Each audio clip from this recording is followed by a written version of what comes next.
अक्सर हमारे साथ ऐसा होता है कि किसी की कही बात हमारे माइंड में बार बार रिपीट होती रहती है। और आजकल के टाइम में तो हमारे पास एक बात नहीं बल्कि कई बातें होती है जिनको हम अपने माइंड में बार बार रिपीट करते रहते हैं। लेकिन सच तो ये है कि वो इंसान तो अपनी ज़िंदगी में आगे बढ़ जाते हैं, लेकिन हम अभी भी उसी पल में फंसे हुए रहते हैं। क्या आप जानते हैं कि सिर्फ एक छोटी सी बात पकड़ कर रखने से आपकी मेंटल हेल्थ ही नहीं बल्कि आपकी फिजिकल हेल्थ पर भी अफेक्ट होता है। आज की इस वीडियो में हम बात करेंगे कि कैसे अपनी पास्ट हर्ट, ईगो और ग्रजेस को छोड़कर आप अपनी लाइफ को लाइट, पीसफुल और डिजीज फ्री बना सकते हैं। इस वीडियो को एंड तक ज़रूर देखिए, क्योंकि जो मैं आपको आज बताने वाली हूँ वो शायद आपकी लाइफ का पर्सपेक्टिव ही चेंज कर दे। So let's start. जब कभी हमारे बीच किसी बात को लेकर आर्ग्यूमेंट स्टार्ट हो जाती है तो वो इंसान आप पर चिल्लाता है, आपको इंसल्टेड फील कराता है या आपको ब्लेम करता है और फिर अपनी बात कहकर चला जाता है। लेकिन आप क्या करते हैं? आप उसकी बातों को अपने दिमाग में बार बार रिपीट करते रहते हैं। सिर्फ घंटों तक नहीं, दिनों तक, सालों तक और कभी कभी पूरी जिंदगी भर। वो इंसान तो कब का मूव ऑन कर चुका है, लेकिन आप अभी भी उसी मोमेंट को लेकर बैठे हुए हैं। सोचिए, क्या आपकी इस बात को पकड़ के रखने से वो इंसान पर कोई असर पड़ रहा है? नहीं ना। लेकिन क्योंकि वो थॉट अभी भी आपके दिमाग में है, जिससे वो एक एनर्जी ब्लॉकेज क्रिएट करते हैं आपकी बॉडी में, क्योंकि आप उस नेगेटिव एनर्जी को होल्ड करके बैठे हैं और धीरे धीरे वही एनर्जी आपकी बॉडी में डिजीज का रूप ले लेती है। फिर आप डॉक्टर के पास जाते हैं, डॉक्टर अपना काम करते हैं, उस ब्लॉकेज को हटा देते हैं, आप ठीक हो जाते हैं, लेकिन कुछ साल बाद फिर वही प्रॉब्लम वापस आ जाती है। क्यों? क्योंकि आपने अभी तक अपने माइंड से उस पेन को रिलीज ही नहीं किया।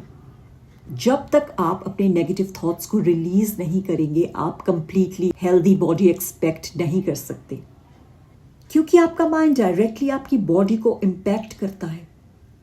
अब एक बार पीछे मुड़कर देखिए और एक सेंसिबल इंसान की तरह सोचिए।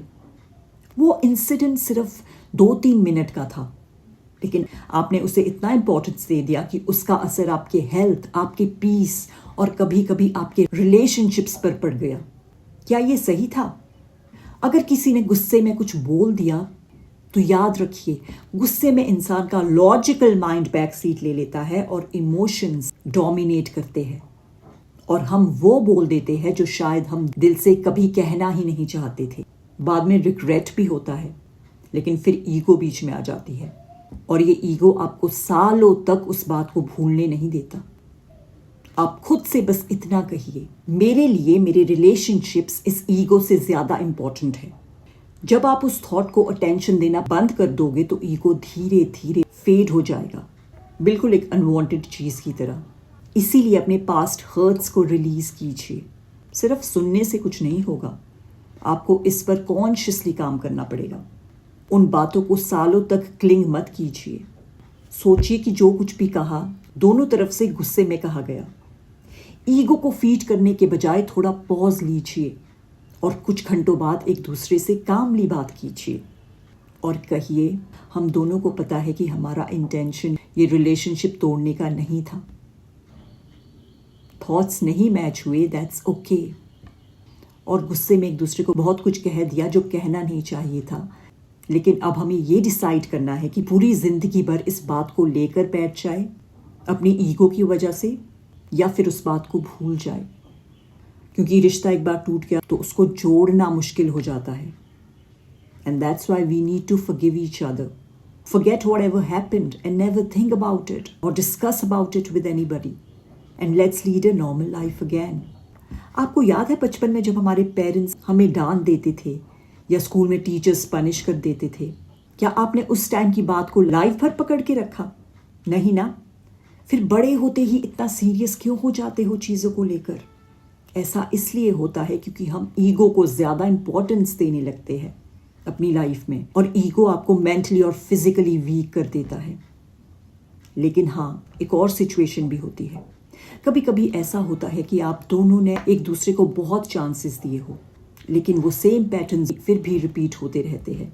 ऐसी सिचुएशंस में उन्हें रिलीज करना ज़रूरी हो जाता है, लेकिन रिलीज करने से पहले अपने मन में ये ज़रूर कहिए, आई एम सॉरी अगर मैंने आपको जानबूझकर या अनजाने में हर्ट किया हो, और साथ ही साथ मैं भी आपको माफ़ करती हूँ जो आपने मुझसे कहा या किया, क्योंकि मैं किसी भी वजह से अपनी लाइफ को मिजरेबल नहीं बनाना चाहती। शायद आप मेरी लाइफ में किसी रीज़न से आए थे। उस लेसन के लिए थैंक यू सो मच। और अब मैं आपको अपने मन और अपनी लाइफ से रिलीज़ करती हूँ।